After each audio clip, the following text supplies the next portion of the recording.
गुरु से उपदेश नहीं लिया, नाम नहीं लिया, अपनी मनमुखी साधना में वो अपने जीवन को बर्बाद कर रहे थे। पृथ्वीला प्रदक्षिणा देवा सो तो इस मन का लखे ना भेवा, कि सारी पृथ्वी की प्रदक्षिणा दे आवे, यानी इतना सिद्ध पुरुष हो जा, सिद्धि से आकाश में उड़ जावे और सर्वाधिक स्वर्गाधिक में बैठे जाई और 14 भवन पलक फिराई। अपनी स्वशक्ति से जैसे सुखदेव ऋषि स्वर्ग में चले जाते थे, तो भी कहते हैं कि इस मन का, ये मनमुखी साधना थी उसकी, तो भी उस मन को मन के अनुसार साधना करके वह स्थायी नहीं हो पाए। सो तो मन के हाथ बेकाना, बहुर भय है शुक्र सवाना। ऐसे ऐसे सिद्ध पुरुष जिन्होंने सिद्धियां प्राप्त करी, आकाश में उड़ जाते थे, ना जाने कितने लोगों को चमत्कार दिखा के वाह वाह के पात्र बनते थे। बंदी छोड़ भगवान कहते हैं गरीबदास जी कि वो सब मन के हाथ बिके हुए थे, मनमुखी साधना कर रहे थे। सो तो मन के हाथ बिकाना, बहुर भय है शुक्र सवाना। वो फिर कुत्ते और सूअर की दुनिया में चले गए, वह सिद्ध पुरुष जिनको सही नाम पूरे गुरु से नहीं प्राप्त हुआ। कोटक तीर्थ जग कोट कोट तीर्थ जगदाना, नहीं नहीं रे हरि नाम समाना।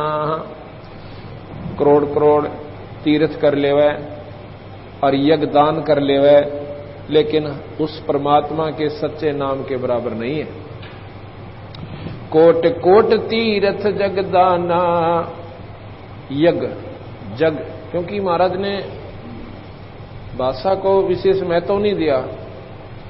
जैसे भी अपनी हरियाणवी ला लो, किसी भी प्रकार के क्षेत्र की जैसी भी भाषा होती है उसी में समझाने की कोशिश करिए। कोट कोट तीर्थ जगदाना, नहीं नहीं रे हरि नाम समाना। ग्रीव तीर्थ जग तीर्थ यग युग युग करो, पावत ना जगदीश। काशी करवत लेत हैं वो आण कटावे से। ओए होए, पहले क्या कर रखा था इन अनजान साधकों ने, इन भोली भाली आत्माओं को गुमराह करने के लिए काशी के अंदर एक क्रोत लगा रखा था। क्रोत, उसमें क्या बता रखी थी कि जो अपनी गर्दन इस क्रोत से कटवा लेगा उसको स्वर्ग प्राप्ति होती है। वो कैसे बना रखा था? गंगा के किनारे एक पक्का स्ट्रक्चर बनाकर और उसके बीच में एक बहुत नीचे जाकर गुफा बना रखी थी और वहां पर उसको लिटा दिया जाता था कि तू सो जा आराम से, आंखें बंद कर लेना, उस परमात्मा का हुक्म होगा। कहते हैं उस समय वो क्रोध अपने आप आ जाएगा। वो अपना बैठ जाता था, लेट जाता था और उधर से उसका कंट्रोल हैंडल कितना दूर स्थान पर था, उनके इशारे होते थे, वहां लेटा दिया, आप जाकर के वहां गुप्त रूप में उस क्रोध को नीचे को घेर दिया और फिर वो अपना ऐसे सिस्टम करा रखा था कि उसकी गर्दन को ऐसे कर करके और टुकड़े कर देता था और फिर वो नीचे एक पटला सा ला रखा था, वहीं से कंट्रोल होता था। उसको नो का नो गंगा में सरका दिया करते थे। ऐसा वहां पर काशी के अंदर इन अनजान साधकों ने बड़ी बड़ी आत्माओं को इतना गुमराह कर रखा था। तो गरीबदास जी महाराज कह रहे हैं, गरीब तीर्थ जग युग युग करो, पावत ना जगदीश। काशी क्रोत लेत हैं वो जा कटावे शीश।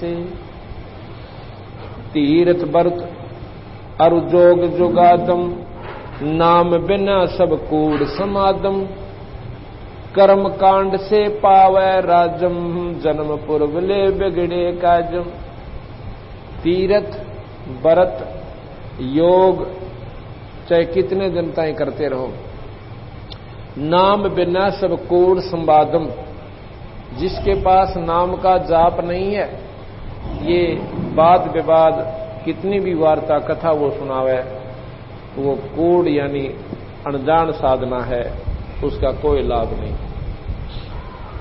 कर्म कांड से पावे राजम और जन्म पुरबले बिगड़े का जन्म।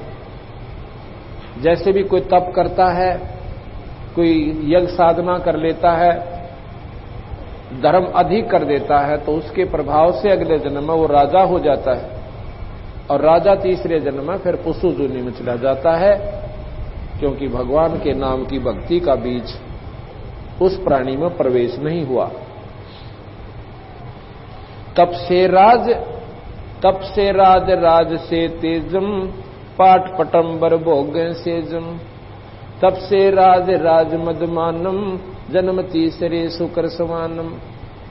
तप से राजा बने, राजा अपने मौज मारे, और तीसरे जन्म में फिर वही कुत्ते और गधे की जोनी में वो राजा चला जाता है, जो परमात्मा से विमुख प्राणी था।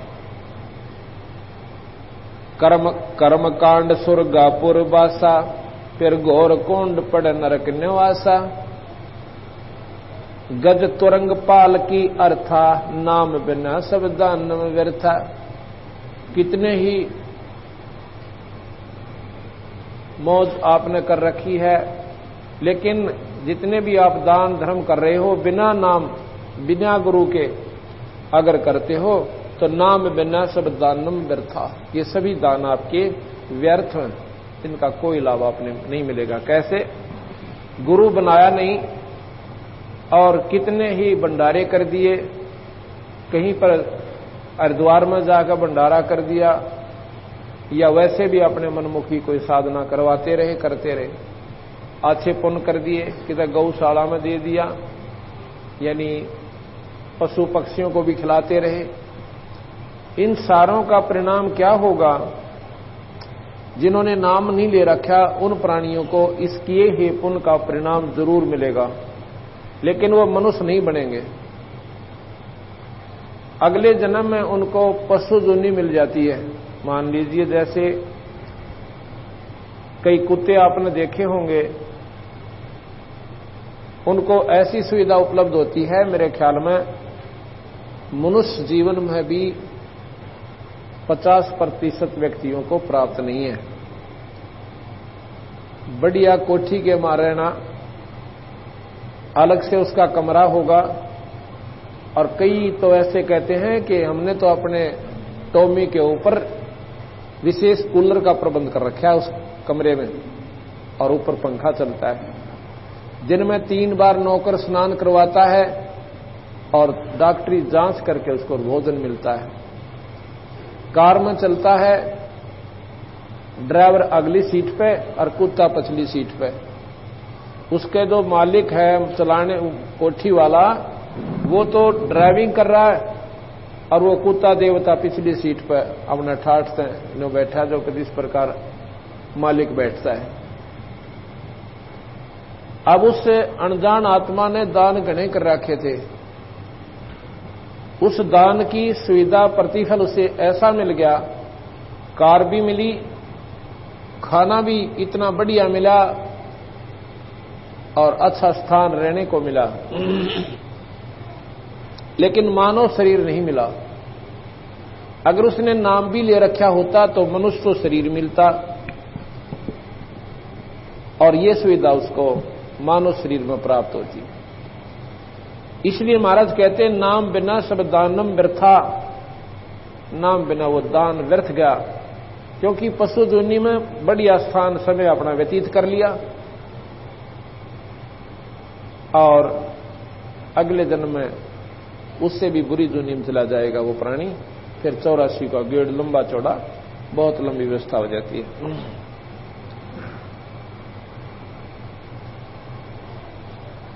तीर्थ व्रत दान पुण्य कीजय, चरण कमल को संकल्प दीजिए। ये तो प्राभक्ति बैरागा, गुण इंद्रिय मन मन सा त्याग्या।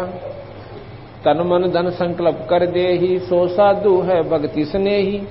संकल्प किया संख गुण होई, अकल अपिंडी अखंड बीज है सोई।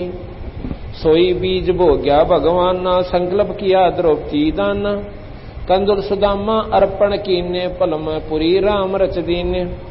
दान पुण्य की करे न आशा, जो अर्पे सो पुरुष निवासा। शिकल बिकल व्यापै ना कोई, साधु रहे चरण मुख गोई। मेर कुबेर और रोटी दाना, चरण कमल अर्पण कर प्राण।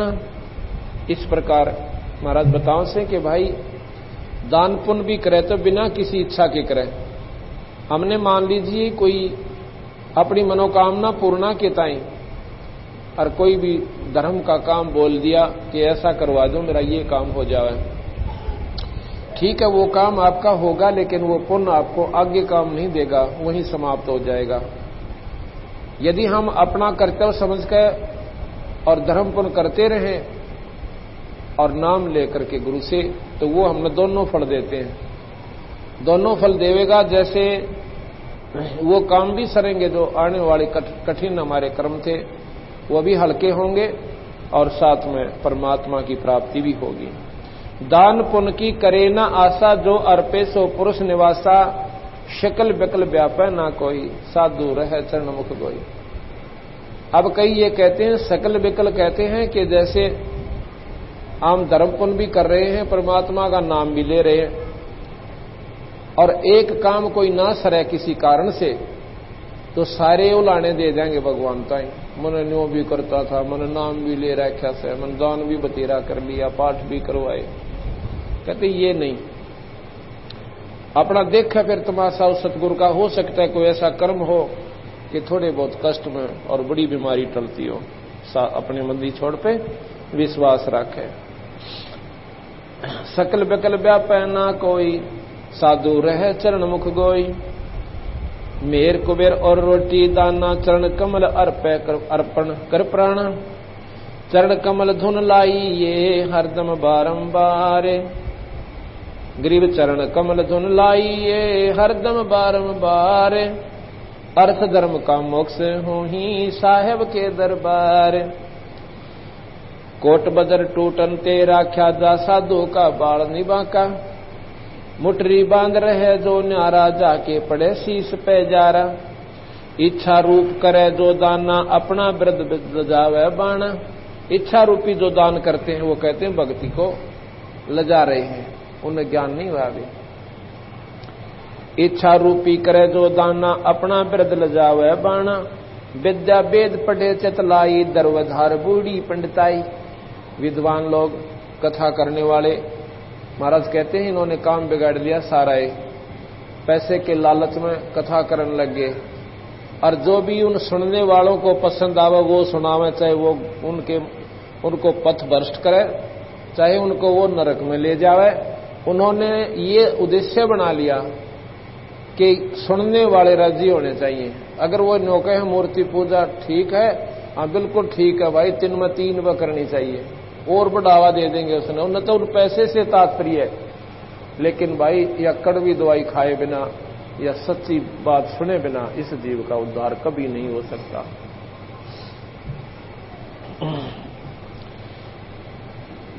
कहते हैं विद्या वेद पढ़े चितलाई, दर्वधार बूढ़ी पंडिताई।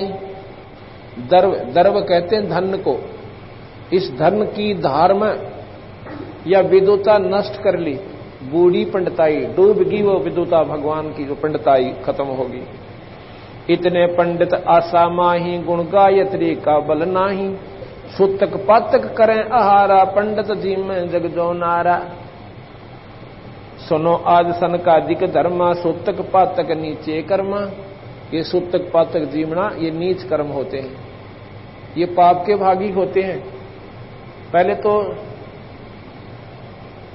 कहते हैं कि किसी का, महाराज बता रहे हैं, कोई व्यक्ति मर जाता था तो ऐसी आंट लगा दिया करते कि इब्बा इसका वो नहीं करना, अंतिम वो करते थे वो प्राणा, कहते इसका तर्पण नहीं करना, इसको बैतरनी से पार करेंगे हम। और जब करेंगे, कब करोगे कि इसका कारज करना पड़ेगा तुम्हें। तेरा मी का तार निकाडा, कारज जीवनता ही। तेरा मी को जो समापन करना था वो समागम वो नहीं करा। क्यों नहीं किया? क्योंकि भाई कार्य और करना पड़ेगा तुमने, ना तो इतना अनर्थ हो जाएगा, ऐसा हो जाएगा। तो बंदी छोड़ भगवान कहते हैं ये दर्वधार बूंदी बूढ़ी पंडिताई, इस माया की लहर में वो ज्ञान बह गया उन लोगों का। पंडित कौन होते थे? पंडित बताता हूं आपको। जैसे पंडित कैसे होते थे,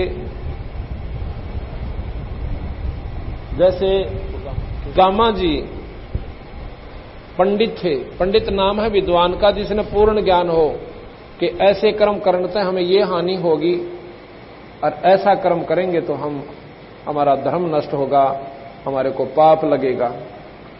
सुदामा ब्राह्मण थे, पंडित थे। ब्राह्मण सोए जो ब्रह्म पहचाने, जो आत्म तत्व का ज्ञान जिस प्राणी को हो जाता है वो ब्राह्मण कहलाता है। नहीं कोई जात की फीट से ब्राह्मण नहीं बनता। अब जैसे कोई वैद कवावे, उनका कोई बड़ा व्यक्ति वैद था, 5वां 6ठा दादा, और अच्छा वैद था। अब उसके बाद उन सब ने अपने पीछे वैद रख लिया। अब वो एक समूह बन गया वैद। अब अपने पीछे लिखते हैं कि रामनाथ वैद, और कपड़े की दुकान है। ये उस तरह को पूछे पेट के दर्द की दवाई को मन ना मेरा वैद क्यों लिख रखा? वो एक वैसे परंपरा बनी हुई कि हम वैद थे, हमारे पूर्वज जो हमें वैद के नाम से जाने जाते थे। इसी प्रकार पंडित एक जाति को हमने मान लिया, चाहे किसी ने कति अनपढ़ हो वो भी नो पंडितता में, वो तो एक वो परंपरा बना ली, वो एक समूह का नाम पंडित धर लिया।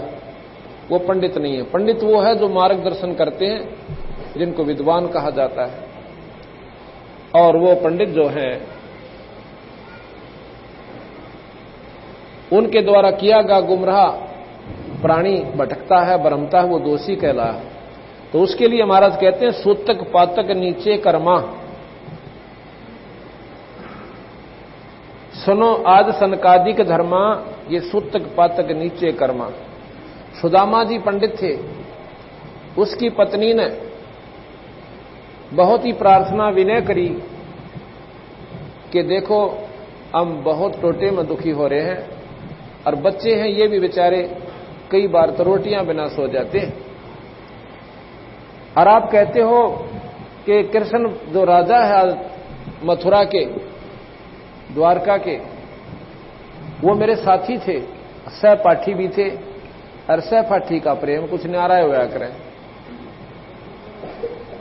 आप जाकर के उनसे कुछ धन मांग लाओ। तो सुदामा ने बोला बात सुन भगवान कि ये शरीर जा सकता है, पर सुदामा मांगे को ना। ब्राह्मण का फर्ज मांगन का नहीं बनता। मेरे को कर्म में मार रह रही है, मैंने पिछले जन्म में पुण्य नहीं कर रखा, इसलिए मुझे ये उपलब्धि नहीं हो सकती। वह फिर पीछे पड़ी रही, नहीं मानी तो फिर चला जाता है। वहां जाकर भी कृष्ण ने पूछा कि सुनाओ महाराज जी के हाल से आपका? सुदामा अगजी मोदोरी सथरे बागत, अपने मुंह तन्यो नहीं कहा कि महाराज जी कति बयान मैटी हो रही है, कतई नहीं कहा, अगमोद से महाराज जी दया से। और 7वें दिन नो का उठ कर आ गया, अपने मुंह से ना मांगया और ना उन्होंने दिया। ठीक है, भगवान कृष्ण ने कहते हैं वो चावल खा के जो छुपा कर लकोरिया था, आखिर ये देऊं तक देऊं के इस राजा ने, गरीब आदमी छुपा छुपू का अपना बस गरवाड़ी ने बांध दिया था, चावल भून के 2 मुट्ठी, और उसने अपनी लको का काख में दे लिए। कृष्ण जी ने कहा कि भाई एक बात होता, भाभी ने क्या भेजा मेरी खातिर? बोले कोई ना काख ना न्यू करे। कहते हैं जब वह चादर खोस ली जिसमें वह एक पल्ले में बांध रहा था, अरने बोला बड़ा आनंद आया तो आज आपके चावल में। उसके प्रतिफल में महाराज कहते हैं भगवान कृष्ण ने और सुदामापुरी यानी उसका बहुत सुंदर महल बना दिया, बहुत अच्छे पैसे दे दिए। कंदुल सुदामा अर्पण कीने पल में पुरी राम रच दीने। कंदुल कहते हैं चावल को, और सुदामा ने कृष्ण जी को अर्पण किए, और पल में पुरी राम रच दीने। उन चावलों के खाक को खा के अब यहां कहते हैं कि देते को हर देता है, जहां तहां से आन, और ना दिया फिर मांगता करो, परमात्मा सुना नहीं कान। सनक सनंदन बूझो बाई, नीचे कर्मा लागे काई, यानी माड़े कर्म करते नुकसान में जाओगे।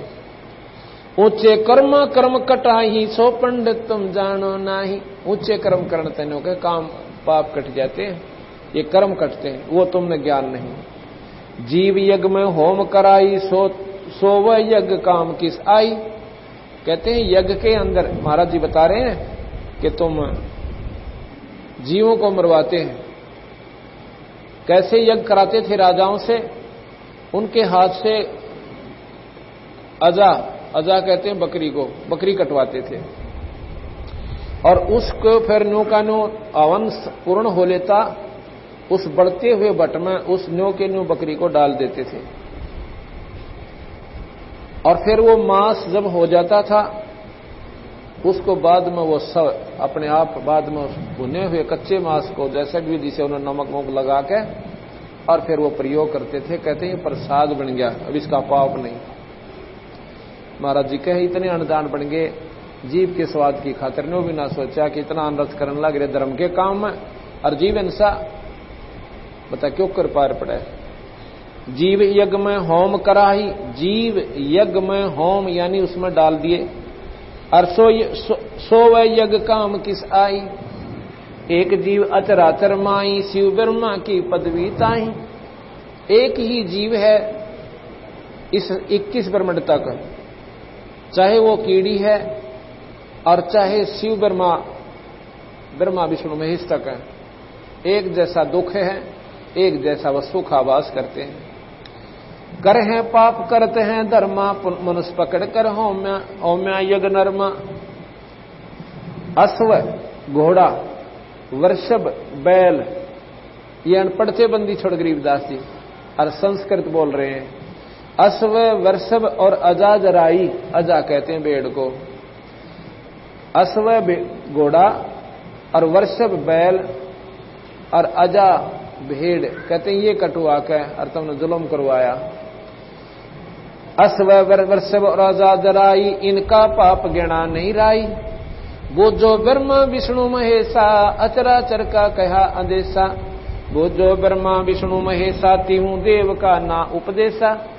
कि इन ब्रह्मा विष्णु महेश से आप पूछ लीजिए, किसी भी शास्त्र ने उठा के इन परमात्माओं ने कभी ऐसा जुल्म करने की खातिर नहीं कहा कि तुम ऐसे पाप करो, ये अजा कटाओ, बकरी कटवाओ या बैल कटवाओ। गरीब पंडित ज्ञानी बूढ़िया, किन्ने जीव विध्वंस। कीड़ी कुंजर आत्मा, सब गट एक अंश। कीड़ी चींटी, कुंजर हाथी, जो कहीं इनमें एक का आत्मा है। कीड़ी का वही ममता है, अपने बच्चों के प्रति वो भी मारो मार रहे ऐसे सारे दिन, और हाथी भी अपने बच्चों की खातिर, अपने पेट की खातिर, जिस प्रकार चींटी है वही सुख वही दुख कीड़ी में और वही हाथी में। कीड़ी मारने का भी वही पाप है और हाथी मारने का भी वही पाप है। कीड़ी कुंजर आत्मा, सब गट एक अंश। इस सब में एक ही ईश्वरीय शक्ति यानी आत्मा है। राजनीति काली का भक्षण, पंडित जीव घात अपलक्षण। और फिर क्या करते हैं, जो प्राणी बीड़ी शराब मांस तंबाकू दारू का प्रयोग करते हैं, क्यों मांस फिर दारू बिना ना खाया जा, वो शराब की भी आदत पड़ जाती है इंसान को। सुरापान मदमासाहारी, गमन करें भोग पर नारी। 70 जन्म कटते हैं शीशम, साक्षी सायब हैं जगदीशम।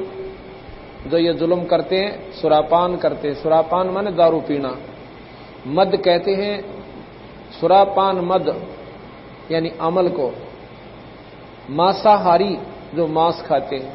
सुरापान मद मांसाहारी, गमन करें भोग पर नारी। 70 जन्म कटते हैं शीशम, साक्षी सायब हैं जगदीशम। बंदी छोड़ कह रहे हैं गरीबदास जी कि जो ऐसे जुल्म करते हैं ना उनके 70 जन्म सिर कटते हैं। कभी तो बकरा बनेगा और कभी वो और कोई ऐसे कर्म होंगे जिसकी वजह से उसकी गर्दन काटी जाएगी। पर द्वारा स्त्री का खोलने 70 जन्म अंधे हो डोलने। अब यहां बताते हैं कि कितना पाप होता है एक दुष्कर्म का। पर नारी को बुरी नजर से देखना महाराज बताते हैं उसका कितना दुष्परिणाम होता है बुरे कर्म करने का, कि 70 जन्म वो प्राणी अंधा होता है। कभी गधा बनकर अंधा होगा, कभी कुत्ता बनकर अंधा होगा, कभी अन्य जीव की जोनी पाकर वो अंधा होगा और फिर मनुष्य बनकर भी वो अंधा होगा। पर द्वारा स्त्री का खोलने 70 जन्म अंधा हो डोलने। मदरा पीवे कड़ुआ पानी 70 जन्म स्वान के जानी। एक बार जो दारू प्रयोग करते हैं प्राणी उनका 70 जन्म कुत्ते के होते हैं। मदरा पीवे कड़ुआ पानी 70 जन्म स्वान के जानी। जोटे बकरे मुर्गे ताही लेखा सभी लेत गुसाई। मर्ग मोर मारे मैं मनता अचराचर हैं जीव अनंता। जीवा शिवा जो हिते प्राणा निम्मा नाश गया हम जाण्या। तीतर लवा बुटेरी चिड़िया खूनी मारे बड़े अंगड़िया। अदले बदले लेखे लेखा समझ देख सुन ज्ञान विवेका। जो मो मंसर बिस्मल लाई जीव्या स्वाद हिते कसाई। ऐसे पंडित जीव हिताना राजा के सिर धरा बयाना। अपनी छपरी बंधे ना कोई नगर अमान कर नर लोई। कर्मशाल कर्मों की बाजी भूल रहे हैं पंडित का जी। गरीब शब्द हमारा मानियो सुनते हो नर नारे। जीव दया बन को फर है ये चले जमाना हारे। ऐसे दुष्कर्म करने वाले प्राणी का बहुत बुरा परिणाम होगा। तो ऐसे जुल्म हमने नहीं करने चाहिए।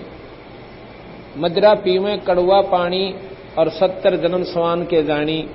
एक बार दारू पीने वाले के 70 जन्म कुत्ते के होते हैं। और इससे भी ज्यादा पाप हुक्का बीड़ी तमाकू पीने वाले को कहते हैं 100 नारी जारी करे सुरापान 100 बार। एक चलम हुक्का भर वो डूब काली धार। गरीबदास जी महाराज कहते हैं कि कितना पाप होता है इसको। एक बार दारू पीने से 70 जन्म कुत्ते के, और ऐसे 100 बार कर्म करे 100 से गुणा कर दीजिए 7000 जन्म हो गए। 7000 जन्म कुत्ते के होंगे उस प्राणी के जो एक बार हुक्का पीवे, यानी तमाकू प्रयोग करे, चाहे वो खावे या सूंघे, और चाहे सिगरेट में पीवे और चाहे हुक्का बीड़ी में प्रयोग करता है। उसका महाराज बता रहे हैं कि उसको इतने ज्यादा जुल्म होंगे, उसको इतना पाप होगा।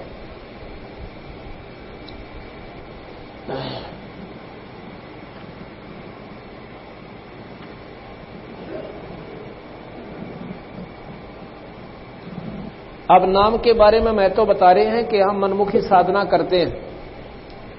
कई भाई कहते हैं कि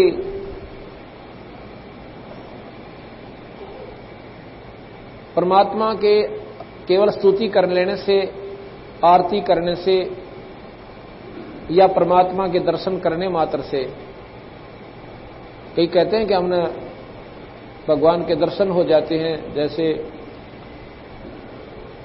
कभी सौपन में कभी वैसे भी। तो महाराज कह रहे हैं ये तेरी पिछली कमाई काम कर रही है, लेकिन मुक्ति का अभी तक आपको कोई लाभ नहीं हो रहा। और नाम जो है अधिकारी बिना दिया नहीं जाता, और जब वैसे दे दिया तो काम नहीं करता। किस प्रकार कि जिस प्रकार एक सीप होती है समुद्र में जिसमें मोती बनता है, जैसे आपने शंख देखा होगा, शंखले से होते हैं, ऐसी उसकी आकृति हो है। ऊपर का शरीर उसका शंख जैसा हो है, लेकिन उसका आकार थोड़ा चपटा चपटा होता है। उसमें एक जीव होता है, और वो जीव एक पानी की बूंद लेता है आकाश से। वो बूंद उसमें प्रवेश कर जावे आकाश के पानी की, समाति बोलते हैं उसको।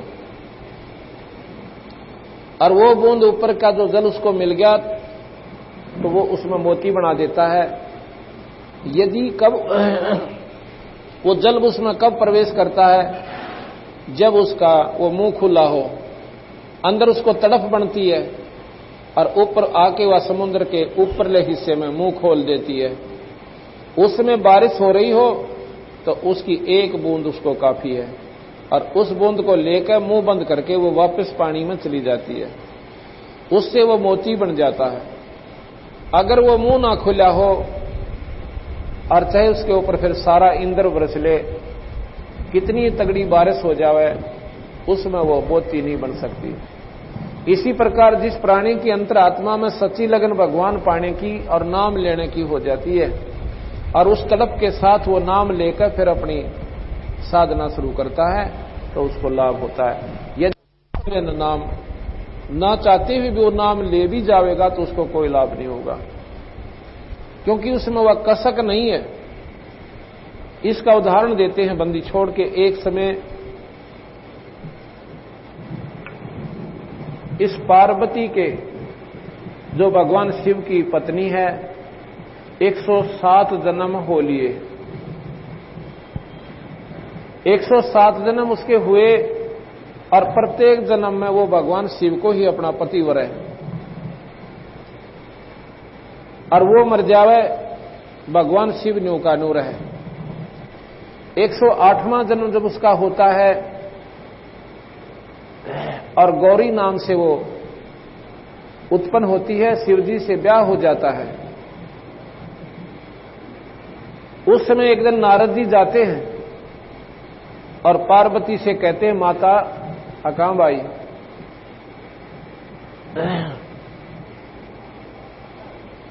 कि आप अभी तक जन्म और मर रहे हो और आपके घर में इतनी बढ़िया वस्तु और आप फिर भी दुख पा रहे। कैसे भाई, मेरे समझ में नहीं आई तेरी बात, क्या कहना चाहता है नारद तू? माता मैं बताऊं, भगवान शिव के पास एक ऐसा मंत्र है, अमर मंत्र, यदि वो आपको सुना दें, यानी आप उससे नाम ले लो उनसे, वो मंत्र आपको बता दें तो आपकी मुक्ति हो जाए। वह बोली नारद यह बात तो भाई मेरा जची को ना, क्यों ना जची? नारद जी ने कहा कि आपके 107 जन्म हो लिए, 107 बार तो आप मर चुके और 108वें की तैयारी हो रही, आधी उम्र जा ली आपकी। भाई एक बात बता, भगवान शिव जी मुझे इतना प्यार करते हैं, मेरे लिए वो जान भी दे सकते हैं और तू क्या वो नाम ले रहे और मैं मर जाऊं, मुझे मरती देखते रहे? नारद जी बोले कि जान दे सकते हैं पर वह नाम नहीं दे सकते।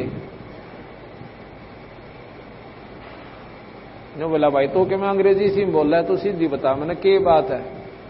बात यह है माता जी कि आपने हृदय से पुकार नहीं करी उनसे, अभी तक आप उनको एक पति रूप से देख रहे हो और जब उसको दूसरी दृष्टि से भगवान स्वरूप मान के और गुरु रूप से उसकी दृष्टिकोण से देखोगे और चरणा में पड़कर छक्कर होगे तड़प के साथ और फिर प्रार्थना करोगी, जब यो नाम मिलेगा और काम भी जब ही करेगा। और बताऊं क्या कि जो थारे घर में वो 107 खप्पर टंग रहे हैं ना, वो कंकाल तेरे सिर के हैं भाई। मेरे सिर के? हाँ तेरे सिर के हैं भाई। और वो कई भगवान शिव जी भी अपने गले में गाल ले, गिनती करे है कि 107 बार मेरे लिए निर्वाह, कहीं भी समझ में ना आती इसका नाम ले लूं, पर कहता कोई ना। वह बोली रहता ने तो जुल्म कर दिया, मैं कितना जोगी भी ना छोड़ी तो नहीं गलत मानू तो वह दस्ती ना, क्योंकि वो 107 सिर पर आज पूछूंगी वह किसके से, आज पूछिए मत ना, तू पाया में पड़ जाए, ये भी पूछने में लगी रहेगी बावड़ी। पैरा में पड़ जाना और जब छोड़ना, जब नाम देने की यहां भर लें कि दिन में पूछा किसके हर तरह जचाए ना जचाए, अरे भाई ठीक से। तो उसको ऐसी लगन लगी कि नारद बिल्कुल सही खबर ले आकर और आज मेरे कोई 16 दिन आगे हैं और 107 दिन हमने भोग लिए। अब देखो विचार करने की बात है। एक बार राजा दक्ष ने यज्ञ की थी और पार्वती वहां चली जाती अपने पिता के घर पे। पार्वती ने अपनी मर्जी से शिव से शादी करी थी, राजा दक्ष नहीं करना चाहता था, कतई नहीं करना चाहता था। और पार्वती ने अपनी चिट्ठी लिखकर नारद जी को दे दी थी, अब नारद जी मेरा यो काम तो जरूर कर दे कि शिव आ जावे शादी अपनी बरात लेकर, मैं जानू मेरा काम जाने। नाटन दे पिताजी ने। शिव जी आया था तो और भी राजा आ रहे थे, वो भी आगे, और भी बहुत देव आए हुए थे। तो पार्वती ने शिव के गले में माला डाल दी, अपने पिता की मर्जी के खिलाफ शादी कर ली थी।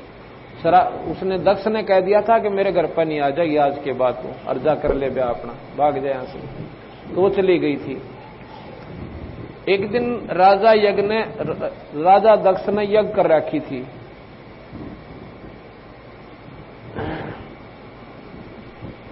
अब ये एक ही बात को सिद्ध करने की खातिर कम से कम 6 कथाओं का प्रमाण जोड़ना पड़ता है, जब यह बुद्धि ठिकाना आती है हमारी। इतना बिगड़ा हुआ ज्ञान हमारा हो चुका है। अब वह घर पे क्यों गई थी, जबकि माता पिता ने उसको कह दिया था हमारा नहीं बढ़ जाएगी। ऐसा क्या हुआ, एक बार कहते हैं रामचंद्र जी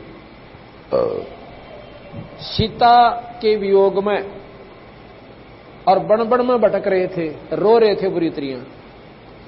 पार्वती ने शिवजी से पूछा था कि हे भगवान, ये व्यक्ति क्यों रो रहा है, इसने क्या तकलीफ होगी, आप दया कर दो इस पे, इसके दुख दूर करो। शिवजी कहने लगे पार्वती तू ना जानती इसने, ये तो भगवान है 3 लोक के परमात्मा, ये विष्णु अवतार हैं स्वयं, इनके किसी दुख, ये कोई लीला कर रहे हैं। अपना भगवान को और इतना रोने की आवश्यकता क्या, आप गलत, मैं नहीं मानती इस बात ने। मैं तो इसकी परीक्षा लूंगी और सीता का रूप बना के इसके आगे जाऊंगी और जब देखूंगी ये पहचानेगा कि नहीं पहचानता। शिव जी बोले या गलती मत करना। अच्छा को ना करूं जी। करना आगे, शिव जी चले गए पाछे, तो सीता का रूप बना लिया और रामचंद्र जी के सामने जाकर खड़ी हो जाती है। उसने सोचा तो नहीं था कि ले तेरे जो है ना छाती से लावेगा और बड़े दुख नो कहेगा, बता कि क्यों कर पाई, कहां गई थी सीता तू, मैं तो मर गया होता तेरे बिना। ऐसे ऐसे मतलब अपने मन की कल्पना वो पार्वती लेकर गई। और जब भगवान रामचंद्र जी ने देखा उसका नहीं, तन्नो बोली हे दक्ष पुत्री माया, हे दक्ष की बेटी तू कहां आ गई। और भगवान शिव ने की छोड़ आई, न्योकनते हुआ तो गढ़ों पानी पड़ गया। कहने लगी आप तो सच्ची, भगवान शिव ठीक कह रहे थे, आप तो भगवान हो, आप जानी जान हो।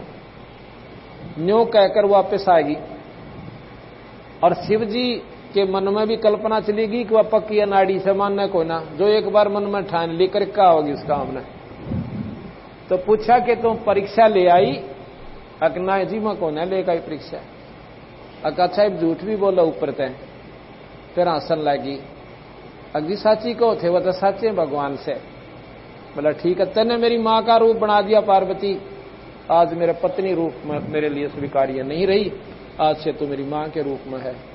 अपने मन में ऐसा क्षोभ करके और भगवान शिव जी उसने कटा कटा रहने लगे। ये पहले जन्मों की कथा सुना रहा हूं। इस बात ने पार्वती भी जाने थी कि जिद का पक्का यो विषय ईव यो कति नहीं माना, चाहे धरती इधर से इधर हो जाए। उसने सोची यू तो मुंह तो बोला ना, और कोई अड़ा आदमी ना, मेरा टाइम क्यों कर पास होगा, तो अपने घर न चाल, इसका भी आंट लाऊंगी थोड़े दिन। क्या हो गया, माता पिता भाई पिताजी करड़ा बोल लगा, माता जी बोलेगी, ऐसी अपने मन में कल्पना करके पार्वती अपने घर आ गई राजा दक्ष के घर पे। उस दिन कुदरती क्या हुआ कि वहां पर यज्ञ हो रहा था, राजा ने समागम करवा रखा था। और उसमें क्या होता है कि सभी लड़की और जमाइयों को बुलाते थे वो राजा लोग, यज्ञ में सभी अपने रिश्तेदारों को बुलाया जाता था। तो वहां पर देखा कि जो रिश्तेदार नहीं आए थे, कोई बहन नहीं आई थी, उस बटेऊ का हक न्यारा आसन और जितनी भी पूजा हरकत चढ़ी थी उस सब की उसके साथ चढ़ाई हुई थी। और सारा सामान उसका कपड़े भी रखे हुए थे कि वो ना आन पाए, कोई बात नहीं। तो पार्वती अपने घर में गई, जाकर देखा सारे मंडप पर घूम कर नाम लिख रखा कि फलाना ये जमाई, ये उसका आसन है, ये फलाने देव का, ये उससे का। तो वहां सारे का घूम के और कोई मुंह ना बोला। उसने अपनी मां के पास गई, उसने देखा कि शिव जी का कितना जिक्र भी को ना, उसके पति का। तो अपनी मां से कहने लगी, मां आपने अपने जमाई का कितना स्थान भी ना छोड़ रखा ने वाली बेबे, उसने अपना पीछा छुटवाना था। अगर इसका बाप ईसा नाड़ी और या भी नाड़ी है, जब अपनी मर्जी से शादी करेगी, मैं क्यों बीच में पैसू। कहने लगी, भाई मन्नत दे रहा ना बेटी, तेरा बाप जाने और तू जाने ना, वो मेरी मानता, उससे पूछ ले। वो अपने पिता के पास गई, कहने लगे, पिताजी आपने सभी बहनों के जितने जमाई बटे वो नहीं आए, उनका हक दर रखा, मेरा को ना। तो नो बोला, तो बुलाई किस नाड़ाई किस लिए, अरे ऐसे निर्भाग का मैं को ना वो रखा करता, वो तो पशु है, आदमी थोड़ा है। गल में सांप उसका है, सारा दिन बनेलिया ત્યાં कूदे जा, इसे नड़ दिखा कर मैंने जुलूस कटवाना अपना। इस बात का वक्रड़ी काली मानेगी, अगला तेरी यज्ञ करवाऊं पूरी। जाके हवन कुंड में कूदगी, क्यों ना तो शिव जी के स्थान पास ठिकाना उसका और ना माता पिता में आदर। उसने नहीं सोचा ला भी ये काम कर दूं, कराऊं तेरी यज्ञ पूरी। अब कहते हैं, अब कहां लाना चाहता हूं बात में, नो ना सोचिए कि तड़के कोई सी आत्महत्या कर ले, ये पॉइंट नहीं हमारा कहने का भाव। ये से मैं कहां समझाना चाहता हूं, ये अनाड़ी साधना नहीं करनी चाहिए, पति जो का उस काम को नहीं करना चाहिए, हमने ये मानना चाहिए अपनी, तभी जाकर ये ऐसी दुर्घटनाएं हमारे साथ में होती है। एक न कही दूसरे न मानी, कहें कबीर दोनों ज्ञानी। अगर वह टाड़ा कर देती, मान लेती इसकी बात को, ऐसी घटना क्यों घटती कि भाई ना परीक्षा लेती, चलो शादी कर ली थी होगी, अरे भी ये काम और उसकी भी उसके अनुसार भी नहीं चल पाई वह। अब कहने का भाव मेरा ये संबंधी छोड़ गरीबदास जी का कि उसका वो शरीर खत्म हो गया, अवन में वो मर गई, शरीर का चाम जल गया, मांस जल गया और वो कंकाल कति काला हो गया, जो बाकी ढांचा शरीर का रह गया। उधर से कहते हैं शिव जी ने पता चला कि भाई क्या हो गया, आपस में सौ लड़ाई हो, मारी बात हम जाने, और वह उड़द जड़ी कैसे। तो किसी ने जाकर बता दिया जी ऐसे ऐसे उनका अनादर किया। मैंने बोला अच्छा मैं करता हूं इसका इलाज। वहां से कहते हैं अपनी जटाया से एक ऐसे बाल पाड़ा और उसको धरती में पटक दिया और उससे एक वीरभद्र नाम का एक यक्ष उत्पन्न हुआ। उसको हुक्म दे दिया कि सेना ले जा और दक्ष की गर्दन काट दे। उस यज्ञ में कहते हैं ब्रह्मा भी विष्णु भी दोनों आए हुए थे और वो जब पता चला उन्होंने कि पार्वती मरली और शिव जी को वेद लाग लिया और ई भाई वो चाड़ा पड़ेगा, उसने तो कहते हैं वीरभद्र को शक्ति देकर भेज दिया। तो कहते ब्रह्मा ने तो डांक ठोक दी, भाग लिया, ब्रह्मा भाग गया और दक्ष ने प्रार्थना की भगवान हमने तो तेरे आश्रय पे तेरे सहारे तो यज्ञ करी थी और आप मुझे छोड़कर जा रहे हो। ब्रह्मा जी बोले भाई देख बात सुन राजा, वीरभद्र के सामने टेकने की मारी हिम्मत कोई ने। ब्रह्मा जी खिसक गया, अब विष्णु जी भी खिसकन लग गया। ये शिव पुराण में कथा है, कहते उन्होंने सोचा मैं आप पकड़ कर बताऊं सो। शिव पुराण जो कि हमारे प्रमाणित शास्त्र हैं, विष्णु जी भी खिसकन लग गया तो चरणा में पड़ गया। दक्ष ने बोला महाराज जी आप तो छोड़ कर ना जाओ। तो विष्णु जी भी कहता भाई देखो मारे बस का सौदा ही सै को ना, हम तो यज्ञ कराना आए थे कि थारे यज्ञ ओटन आए, लड़ाई ओटन आए थे। ने बोला जी कुछ भी करो, मैंने एकला छोड़ कर मत जाओ। विष्णु जी खड़े हो गए, वीरभद्र आ गया, सभी सेनाओं को राजाओं को काटता मारता विष्णु जी के सामना आमना हो जाता है। कहते हैं विष्णु जी को ने अपना जो पहले तो तीर छोड़ा तो उसने अपने त्रिशूल से उसका वो तीर काट दिया विष्णु जी का।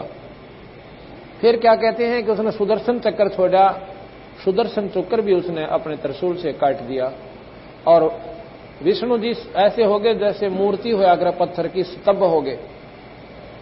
शिव पुराण में आगे लिखा है कि वो वहां के वेद मंत्र बोलने वाले संत भक्तों ने, विद्वानों ने एक मंत्र बोलकर भगवान विष्णु की सतबता, यानी जो कति अल्लाह था ना टहला था, पत्थर की तरह हो गया था, वो भंग करी। फिर वो एकदम होश में आया और फिर वहां से भाग गया, चले गए भगवान विष्णु।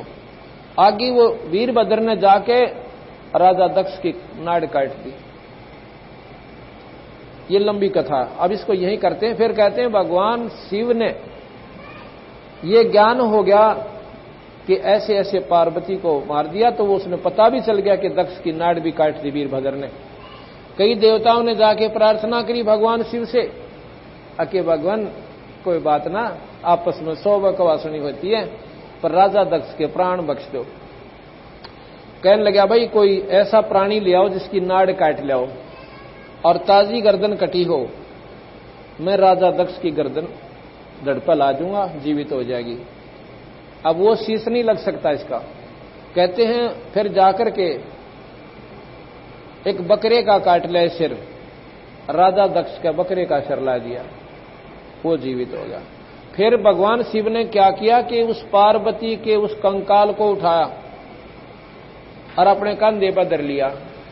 इतनी ममता उमड़ाई कि पार्वती मैंने तो हंसी मजाक वैसे ही करा था और तन तो जुल्म पाट दिया, ये काम नहीं करना था। इतना प्रेम इतना भाव उसमें हो गया, उस हाडों में भी ममता फंस गई उसकी। कहते हैं उसके हाडों ने उस कंकाल को लिए लिए भगवान शिव जी और पर्वत पर रोता हुआ घूम रहा है। कई वर्ष बीत गए, हजारों लिख रखा, हजारों वर्ष ऐसे ही बीत गए। उधर से भगवान विष्णु ने सोचा कि जब तक इसके ये हाड खत्म नहीं होंगे इतने इसकी ममता टूटे को ना। भगवान विष्णु ने सुदर्शन चक्र को आदेश दिया कि इस पार्वती के हाड खंडा दे, खत्म कर दे कंकाल को। उसने जाके उस कंकाल को ऐसा धमाका कराया, धमाका हुआ कि वो कितना नाक पड़े, कितना कान पड़े, कितना हाथ पड़े, कितना शरीर पड़ा। तो वहां कहते हैं जहां नाक पड़ी उड़ा, आंख पड़ी उड़ा नैना देवी, आंख पड़ी उड़ा कि और देवी। ऐसे ऐसे लोगों ने वो आस्थाएं बनाकर वह मंदिर बना दिए। बाकी जो बना कहते हैं और मंदिर बन गए। अब इस प्रकार इतना प्यार भगवान विष्णु शिव जी का पार्वती में प्रति जन्म में रहा और उसके बाद भी उसने वो मंत्र नहीं दिया। अब नाम की महिमा, अब नाम कैसे काम करे और फिर उसकी रहनी कैसी हो आप भक्तजनों की, तो दोनों मिलकर जब ये अपना पूरा काम करती है। तो क्या हुआ, अब इस प्रकार भगवान शिव जी जब घर पर आए, अब वहीं लाते कथा को कि नारद ने बता दिया था कि माता भगवान शिव के पास एक ऐसा अमर मंत्र है, अगर आपने वो दे दें आपका बेड़ा पार हो। आप इतना नहीं मरो जितने शिव जी नहीं मरे, इतने आप अमर हो जाओगी। भगवान शिव की सबसे ज्यादा आयु है, ब्रह्मा से भी और विष्णु से भी। तो श्याम ने जब भगवान शिव आए तो जैसे पहले वो बात करती थी अपने पति रूप में, व्यवहार कुछ और होता है। वो एक घर के आम सदस्य जैसा व्यवहार हम करते हैं, पत्नी से भी पति ऐसा ही करता है। और जब उसने नो पता चला कि तो मेरी तो जो ना जान इनकी मुट्ठी में, और ये इतनी महान आत्मा, और आपने तो कुछ भी कोई नहीं सोची, मैंने तो इसके बारे में, और मैं तो इनको पति समझ के कई बार अनादर भी कर देती थी। जब वो आते हैं भगवान शिव जी घर पे, कहते चरणा में गिर जाती है और रो रो कर रुदन मचावे। तो वो कहने लगा कि क्या बात से पार्वती, आज ऐसी दिक्कत क्या हुई आपको, किस चीज की आवश्यकता, तो साफ साफ बता। वह कहने लगी महाराज जी मेरे को जरूर पाप हुआ है, मैं घनी पापणी हूं, और इस करके आपने मेरे से एक इसी अनमोल चीज छुपा रखी। ए भगवान एक बात बताओ, क्या कि मैं जब मरती थी आपका जी दुख नहीं पाया करता, कब मरती थी तो अभी मरी कहां है, अग्नियों ना बकाओ। ये खप्पर किसके हैं, ये कंकाल किसके सिर के। अब शिव जी ने सोचा आज तो भैया दूसरी भाषा बोला, ये इसके लेवल का ज्ञान नहीं है। नो बोली महाराज जी मेरे से कोई गलती हुई होगी, और मैं मरूं और आप देखते रहो, और आप मुझे प्राणों से भी प्यारी समझती हो। तन्यो बोला पार्वती, ये तेरा ज्ञान तक हो ना, न्यों बताते रहता है। बताया किसने? तो उसने बता के नारद जी आए थे, और वो मेरे को बताएंगे कि आपके पास एक ऐसा अनमोल मंत्र है, और आप मुझे कृपा कर दो दासी पे, महाराज जी मेरी दुर्गति मिट जा। नवलाद दूंगा तेरे को नाम। आज तो नाम पाने के अधिकारी होगी। आज जो तेरे अंदर वो कमल है परमात्मा की भक्ति प्रवेश करने वाला, आज खिल चुका है। आज तेरा हृदय नर्म कोमल हो गया, कमल की तरियां, इस पर कोई मैल नहीं है। और इस भाव से जो नाम प्राप्त करता है प्राणी, वो नाम अंदर जाकर काम करता है। तो जब कहते हैं यो नाम नो को जा दूं, आ मेरे साथ अमरनाथ, जहां मंत्र कहते हैं अमरनाथ, इतने स्थान पर ले गया उनको, सुन स्थान, और वहां पर भी एक सूखा वृक्ष, कति जिसके पत्ते भी नहीं थे, सिर्फ वो खूंड से खड़े थे, नारे नारे टहनियां सूखी हुई। और नो देख लिया कि वृक्ष में हो सकता है कोई पक्षी आ जा, पत्ता में मन दिखा नाई, और यहां पर मैं देखता भी रहूंगा कि कोई प्राणी इस मंत्र ने ना सुन ले और वो अमर ना हो जाए। तो महाराज कहते हैं तहां एक सूखा तरवर ता क्या, ता शिव को आसन ता राख्या। आसन माने वहां पर अपना बैठा लिया पार्वती को, आप भी बैठ गया। और फिर कर से लाई 3 तारी, उड़ गए पक्षी नर और नारी। ऐसी भयंकर आवाज हुई 3 तारियों की, जैसे बम पाट्या करे। आसपास के पक्षियों भी कोई था वहां पर, तो वो भी कहते हैं काफी दूर उड़ गया। उसके अंदर एक वो खोगर थी, एक ऐसा थोथा स्थान था खोखलाहा, उसमें एक तोते, मादा तोते ने अंडे दे रखे थे। उसने 3 तारी जब बजाई भगवान शिव ने, जितने अंडे जो ठीक थे उनमें बच्चे बनकर वो भी उड़ गए, लेकिन एक गंदा अंडा बाकी रह गया। और वो अंडा एक प्राणी का था, जिसके निमित्त वो जुनी भोग रहा था। उस गंदे अंडे में भी वो प्राणी अपना पड़ा हुआ सिड़ रहा था। ये जीव आत्मा इस शरीर में जलती सी नहीं छोड़ती, मरे पाछे भी वो कितना जोगा निरंद एक्सीडेंट हो जाए या कोई किसी कारण से कंडम हो जाए, तो वो प्रेत, वो आत्मा जो है इसके अंदर घुसी रहती है, ढूंढती है यू फेरने में चल पड़े। ये नहीं चलता। फिर इतने बाद जब तक इसको फूंक के सभा नहीं कर देते, या गार्ड नहीं देते, या नहर में नहीं फेंक, दरिया में नहीं डाल देते, इतने हुआ जीव इसमें से इसने खाली नहीं करता। तो वो गंदा अंडे का एक जीव था, उसका निमित्त वो था, उसका वहां पड़ा रहा। अंडा खत्म हो लिया था, वो गढ़ बच्चा बनने जोगा नहीं रहा, उसमें जो उसका अंग नहीं बन पाया था। अब भगवान शिव ने कहते हैं वहां पर वो अपना कथा सुनानी शुरू की। अपनी कृपा से उस माई को अंदर के कमलों के बारे में जानकारी दी। और वो इतना जानते सुने कि उसका डर हो रहा गात में, कदीब का फिर ना मर जाए, भगवान शिव छूट जाए, किन खाड़ा शादी हो है रोले पड़ के, और ये सारा झंझट मिट जाएगा, जब तक हम रहेंगे इतने इकट्ठे रहेंगे। इतनी लगन लाके उस माई ने, और जानते बात सुनी, वो मुंह मत का डर, वो उसी स्थान पर उसकी सूरत जावे। जैसे मूल कमल बताया, तो माई का ध्यान मूल कमल पर गया, और वहां की प्रक्रिया बताई कि ये गणेश जी का स्थान है, यहां पर उस गणेश का लोक है, इस पर ऐसे मंत्र जाप करना है।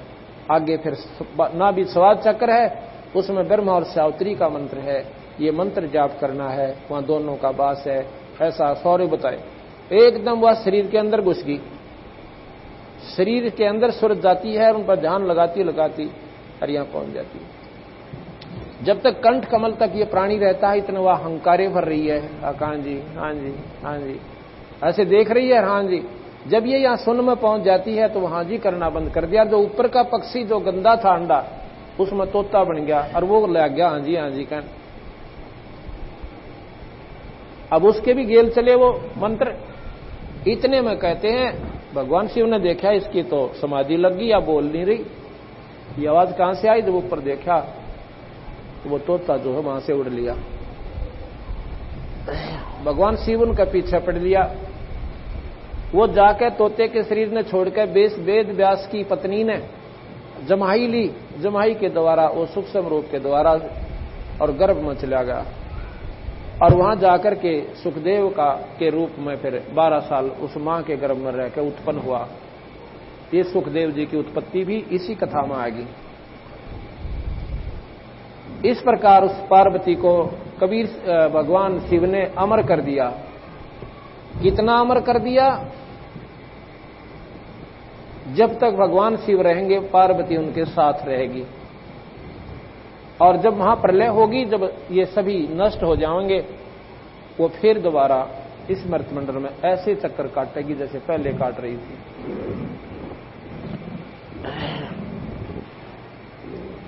शंकों दे दरी तन योनी नो ततके का बीज न भूनी, मोक्ष मुक्ति का लख्या न भेवा, भर में पुत्र व्यास सुख देवा।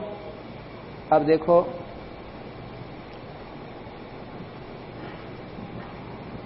हमारे अंदर एक 9 तत्व का शरीर और है, ये 5 तत्व के शरीर के अंदर है।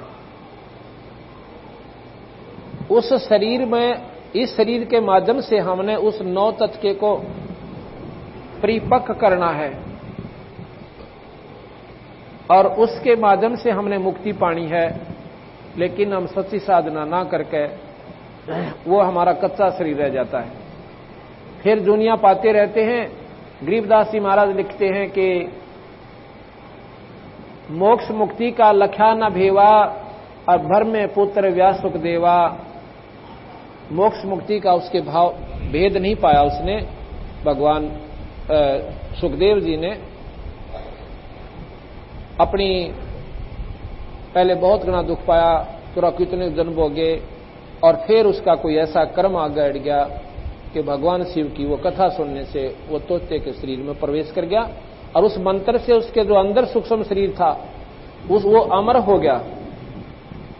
और वो अमर होकर के, उस अमर का तात्पर्य ये नहीं होता कि उसका जन्म मरण ना हो। इस अमर होने की कई परिभाषाएं हैं।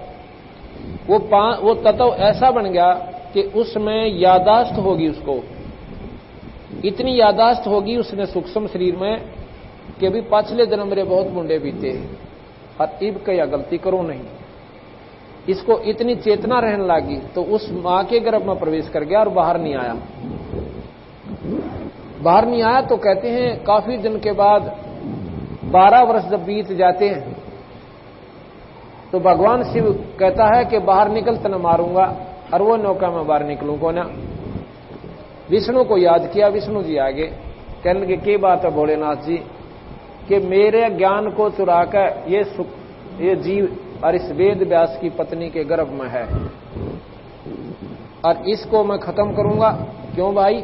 भगवान विष्णु बोले कि इसने मेरा मंत्र चुरा लिया। तो क्या हो गया कि ये अमर हो गया, अमर हो गया, फिर मारेगा क्यों कर? जब आप ही कह रहे हो कि आपके मारण से बाहर हो लिया तो इसने मारोगे कैसे? क्योंकि कुछ ऐसी स्थिति होती है कि इस मंत्र से इस प्राणी को इतने दिन ये ब्रह्मा विष्णु महेश नहीं खत्म कर सकते, कुछ लिमिटेशन है उसकी। ये बहुत लंबा विस्तार है।